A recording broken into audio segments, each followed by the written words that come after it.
सर्व सृष्टि रचनहार कबीर परमेश्वर जी, ये वही पूर्ण परमात्मा है जिसने सारे ब्रह्मांडों की रचना की है, जो कुल के मालिक हैं, सर्वशक्तिमान हैं, अमित ओजा हैं। इन्हीं को परम अक्षर ब्रह्म कहा जाता है। ये परमात्मा अपने सतलोक से चलकर यहाँ पृथ्वी लोक पर आते हैं। अपनी जानकारी, अपने पाने का मेथड, विधि स्वयं ही बता कर जाते हैं। ये जो सत्संग 7 दिवसीय चल रहा है, ये उसी उपलक्ष्य में है कि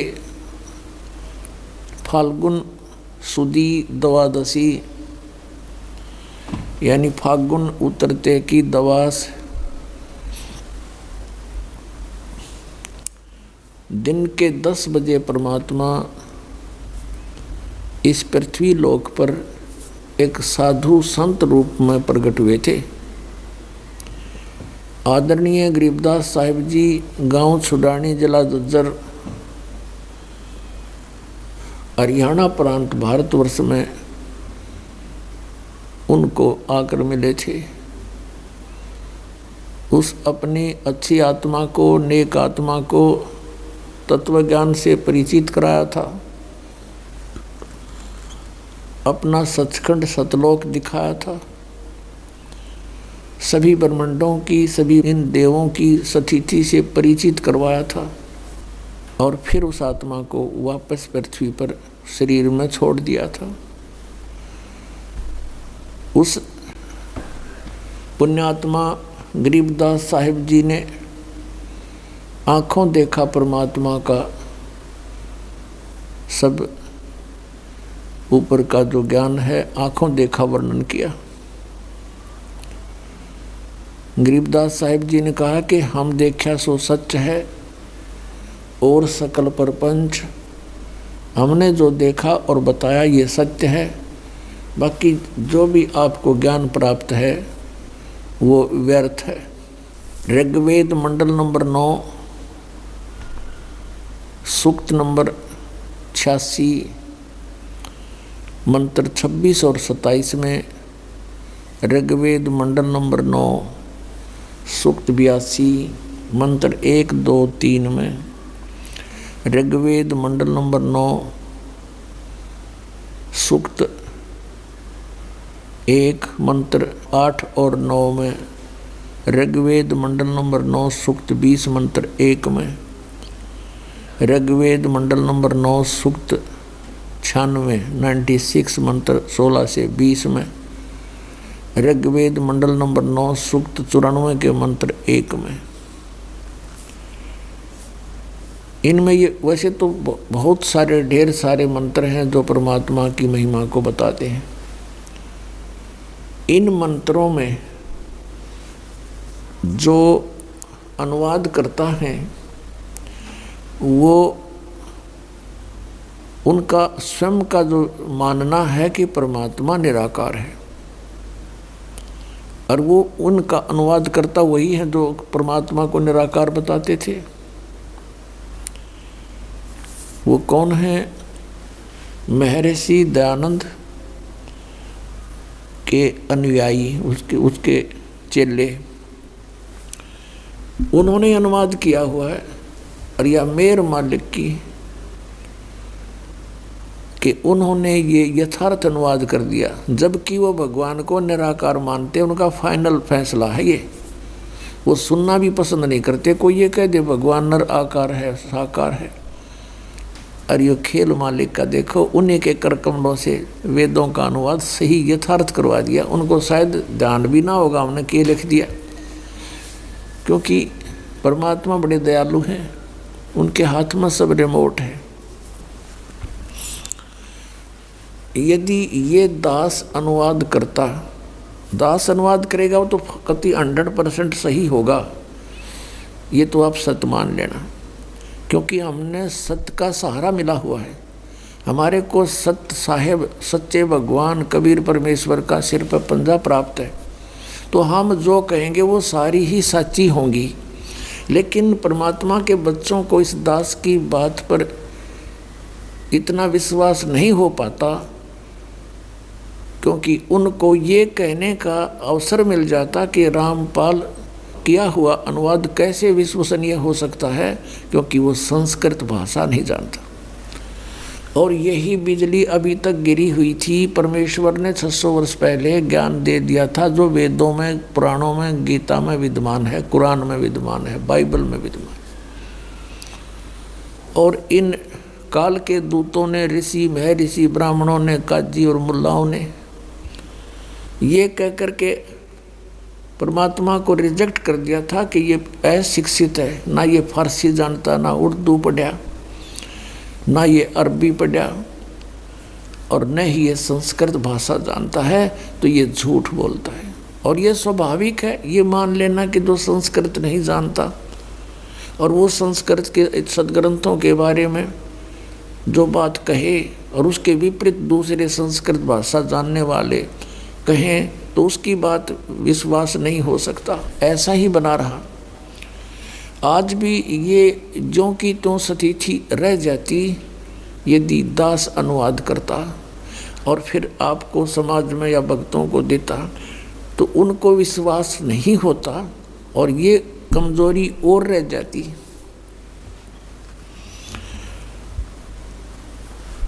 अब परमात्मा ही होता है, उसका कोई भी कार्य,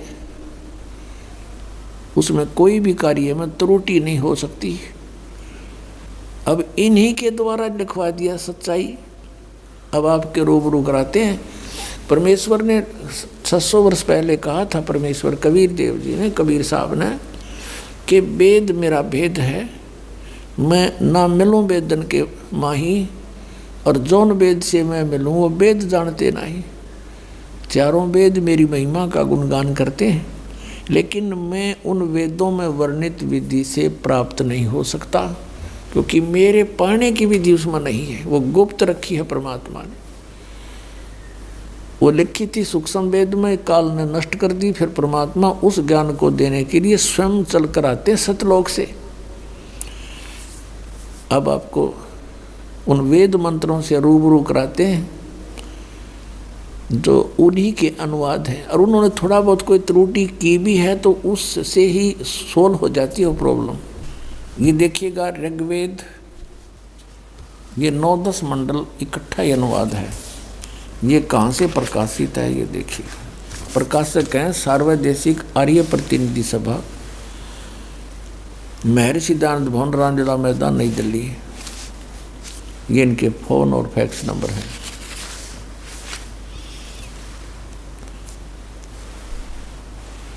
मुद्रक हैं Prince offset printers, 1510 Pataudi house, Daryaganj, नई दिल्ली से। ये है ऋग्वेद मंडल नंबर 9, सूक्त 86 और मंत्र नंबर 26। इसमें क्या लिखा है कि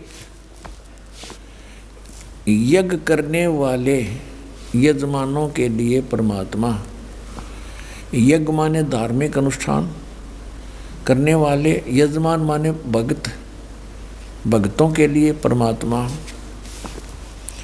सब रास्तों को सुगम करता हुआ उनके विघ्नों को मर्दन करता है, उनको पवित्र करता हुआ और अपने रूप को सरल करता हुआ वह कांतिमान मैं परमात्मा। यहाँ इन्होंने क्या कर दिया, ये शब्द है कबीर। हम वह को वह बोलते हैं, जैसे वेदों को वेद बोलते हैं, तो यहाँ हम इसको कबीर बोलेंगे, कबीर अपनी भाषा में। इन्होंने इसको ऐसे लिख लिया, अर्थ लिख दिया सर्वज्ञ। अब कोई भी कवि सर्वज्ञ नहीं होता। कवि का अर्थ काव्यकार लिख देते तो भी जच जाती, लेकिन महिमा परमात्मा की चल रही है तो यहाँ कवि शब्द है, इसका अर्थ है कबीर देव। विद्युत के समान क्रीड़ा करता हुआ वर्णीय पुरुष को प्राप्त होता है, यानी श्रेष्ठ भगत को, आत्मा को प्राप्त होता है। अब इस कबीर देव का कंसेप्ट क्लियर करना पड़ेगा। जैसे यह यजुर्वेद है, अब जैसे महर्षि दयानंद ने यजुर्वेद के अध्याय नंबर 36 के मंत्र नंबर 1 में यजु शब्द है, यजु, और उसका अर्थ क्या है, यजुर्वेद, वो बिल्कुल सही किया। क्योंकि यदि यजु का अर्थ कर दे कुछ और महिमा है यजुर्वेद की, तो उस यजुर्वेद की महिमा वहाँ अगर अर्थ कर देने से सारा सेंटेंस गलत हो जाता है, समझ ना आवे क्या कहना चाहे है। तो इन्होंने यहाँ गड़बड़ ऐसी ही कर दी, कबीर देव का अर्थ कर दिया। लिखना था कबीर देव, हम उसको कबीर साहब कह देते हैं, देव माने परमात्मा। देखो यजुर्वेद ये महर्षि दयानंद के कर कमलों से अनुवादित है। प्रकाशक सार्वदेशिक आर्य निधि सभा 2/5 महर्षि दयानंद भवन, रामलीला मैदान, नई दिल्ली से। इसके अनुवादक हैं महर्षि दयानंद सरस्वती और मुद्रक हुई Prince offset printers, 1510 Pataudi house, Daryaganj, नई दिल्ली से। इसके 36 नंबर देखो अध्याय है, यह है 36वां 37वां अध्याय 36वां। इसका प्रथम ही मंत्र है रचम वाचम परपदे मनो यजु परपदे। अब यहाँ इन वेदों का अर्थ है जैसे श्याम प्राणम, ऐसे ये यजु है, इसका अर्थ इसने यहाँ किया है। अब देखो यजु माने, अब इसने सही लिख दिया, यजु का अर्थ यजुर्वेद कर दिया, बिल्कुल ओके है। और इसका अर्थ कर दिया जावे, यजु का अर्थ तो होता है कुछ ना कुछ, यज्ञ सतुतियाँ, यजु यज्ञ सतुतियाँ लिख देता है, यज्ञ सतुतियों का संग्रह। तो यजुर्वेद ना लिखते तो सारा ही इसका अनुवाद व्यर्थ हो जाता। तो यहाँ इन्हें सही लिख दिया यजुर्वेद, बिल्कुल ठीक है। तो ऐसे ही जहाँ कवि है, जो कबीर बोलते हैं, हम इसको यजुर भी बोल सकते हैं, जैसे पुनः बोलो, पुनर्बोलो। तो ये यजुर, तो हमने वहाँ यहाँ लिखना चाहिए, उसने लिखना चाहिए कबीर देव, जैसे यहाँ यजुर्वेद लिख दी। आपने देखा यजुर्वेद में यजु का अर्थ यजुर्वेद कर दिया, बिल्कुल ठीक है। अब इसी प्रकार प्रकरणवश जहाँ कबीर लिखा है कबीर देव, तो कबीर है वहाँ कबीर देव ही होना चाहिए, कबीर साहब, देव मान प्रभु। अब हम फिर आते हैं, वो यजुर्वेद रख दिया। अब देखो फिर वही ऋग्वेद, देखिएगा। अब हम फिर ऋग्वेद पर आगे हैं, ये ऋग्वेद और वही ऋग्वेद है ये। अब हम यहाँ से पढ़ रहे थे, इसको फिर पढ़ते हैं। ऋग्वेद मंडल नंबर 9 सूक्त 86 मंत्र 26। यज्ञ करने वाले यजमानों के लिए, धार्मिक अनुष्ठान करने वाले भक्तों के लिए, यानी भक्ति करने वाले भक्तों के लिए परमात्मा सब रास्तों को सुगम करता है, उसके रास्ते खोल देता है, उनके विघ्नों को मर्दन करता है, उनके संकटों का निवारण कर देता है, समाप्त कर देता है, उनको पवित्र करता हुआ और अपने रूप को, ओए सतलोक में परमात्मा का स्वरूप तेजो में है। एक रोमकूप में करोड़ सूर्य मिला दे, करोड़ चंद्रमा, तो भी रोशनी परमात्मा के एक रोमकूप की अधिक है। इसलिए जब यहाँ आता है तो अपने रूप को हल्के तेज पुंज का कर लेता है, हल्का कम रोशनी वाला, अपने रूप को सरल करता हुआ वह कांति में परमात्मा अर्थात कबीर देव, ये कबीर देव लिखना, कबीर साहब, विद्युत के समान पहुँचूंगा क्षण एक में, क्षण एक में, क्षण में क्रीड़ा करता हुआ और वर्णीय पुरुष को यानी अच्छी आत्मा को प्राप्त होता है, श्रेष्ठ आत्मा को। अब 27 में बताया है, ऋग्वेद मंडल नंबर 9 सूक्त 86 मंत्र 27 में कहा है कि जो परमात्मा ध्युलोक के दिवसे तृतीय पृष्ठे, ये है सतलोक के, दिवलोक के तीसरे पृष्ठ पर विराजमान है, वहाँ रहता है। और प्रकाश रूप है।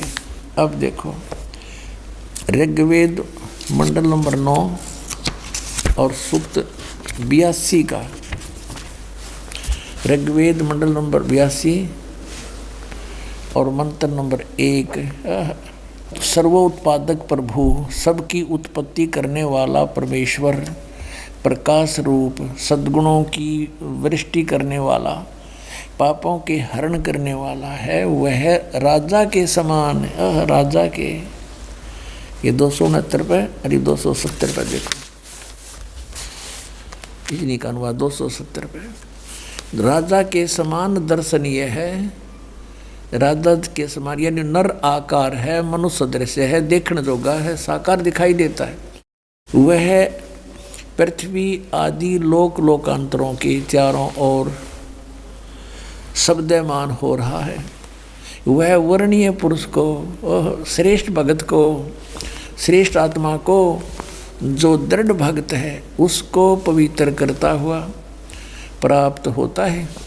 जिस प्रकार विद्युत स्नेह वाले स्थानों को आधार बनाकर प्राप्त होता है, अपने आत्माओं जो परमात्मा को निराकार कहा करते अपनी कर कमलों से लिख रहे हैं परमात्मा साकार है, राजा की तरह दिखाई देता है, वो तीसरे मुक्ति धाम में विराजमान है, वहाँ से चलकर आता है, अच्छी आत्माओं को मिलता है।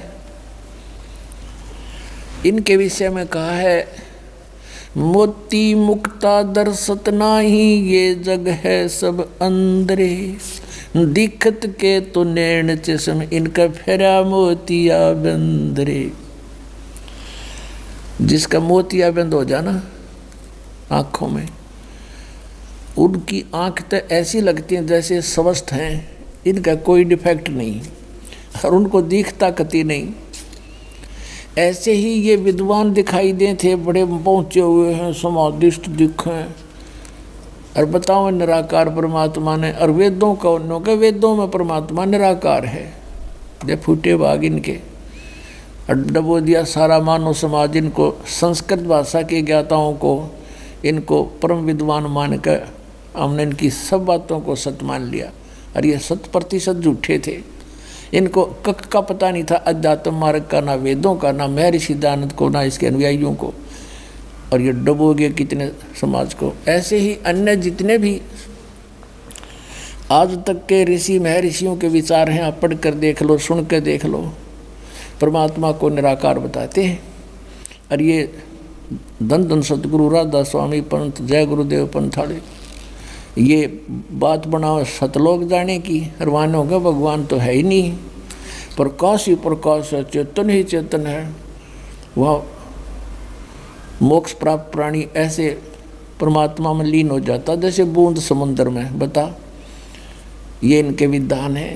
ये भगवान ऐसे गुरु मिले, मानव समाज को डबो दिया, काल के जाल में दृढ़ करके फंसा गए। अब इतने दृढ़ फंदे कर दिए, दास के सामने इतनी कठिनाई पैदा कर दी, लेकिन परमात्मा ने एक तोप का गोला दे रखा दास को, अब सब न ठिकाना ला देगा। और ज्ञान सब ज्ञानड़ी, कबीर ज्ञान सो ज्ञान, और जैसे गोला तोप का भी करता चला मैदान। अब ये जो परमात्मा ने निराकार बताया करते, उन्हीं के हाथों से लिखवा दिया दाता ने। कैसे दयालु है परमात्मा। अब इनकी सबकी बोलती बंद होगी, न्यो कहने दोगे कोई ना, रामपाल ने संस्कृत ना आती, अरे संस्कृत के ज्ञाता हो तुम, मैं लिख रहे हो अपने आप। रामपाल का तो रोल्ला खत्म हो गया। और दास जो अनुवाद करेगा 100% करेक्ट होगा। जैसे श्रीमद् भगवत गीता का गहरी नज़र गीता में नाम से पुस्तक इस दास ने बना के आपको अर्पित कर रखी है, पढ़कर देखना, मिलाना उन विद्वानों के अनुवाद से। उन्हें अड़ंगा कर रखा पूरे उस सदग्रंथ का, भट्ठा बैठा रखे, कहीं भी सिर पैर नहीं उनके अनुवाद का, और यह सारा सिस्टमेटिक ज्ञान है परमात्मा का। अब वो परमात्मा सतलोक में रहता है, तीसरे मुक्ति धाम में, और वहाँ से गति करके आता है, बिजली जैसी गति से चलता है। और यहाँ पर यहाँ तक उदाहरण दे रखा है वेदों में कि जैसे आकाशीय बिजली किसी धातु विशेष पर गिरती है, उससे उसका कनेक्शन होता है, अट्रैक्शन होता है, उसका गुड कंडक्टर होता है, उस पर आकर गिरती है। जैसे पहले कांसी धातु होती थी, कांसी, उसके थाली बेले बने होते थे, आजकल तो ये स्टील के आगे। तो हमारी दादी कहा करती थी, वर्षा जब होने लगती, बिजली कड़कड़ाती, कि बाहर कोई थाली कांसी की बेला रखा होता तो उसको कहा करते इनको अंदर रख दो बर्तनों को। और बिजली अमूमन कांसी की धातु पर, थाली पर गिर जाती है। तो यहाँ वही उदाहरण दिया है कि वो परमात्मा उन्हीं पुण्यात्माओं को आकर मिलता है जिससे उसका उस पर अट्रैक्शन होता है, वहाँ वो आकर अपना काम कर सकता है। अब उद्देश्य क्या लेकर आते हैं भगवान यहाँ पर, ये भी पवित्र वेद बताते हैं। कबीर साहब कहते हैं, वेद मेरा भेद है और मैं ना मिलूं वेदन के माही, और जौन वेद से मैं मिलूं, ये वेद जानते नहीं। अब देखना, ऋग्वेद मंडल नंबर 9 सूक्त नंबर 82, अब मंत्र नंबर 2 क्या बताता है। ऋग्वेद मंडल नंबर 9 और सूक्त 82 का मंत्र 1, इसमें स्पष्ट किया है कि जो सब का उत्पन्न करने वाला सर्वोत्पादक यानी कुल का मालिक, वो प्रकाश रूप, कुल का मालिक परमात्मा प्रकाश रूप सद्गुणों की वृष्टि करने वाला और पापों को हरण करने वाला, हमारे पाप नाश करता है, वह राजा के समान,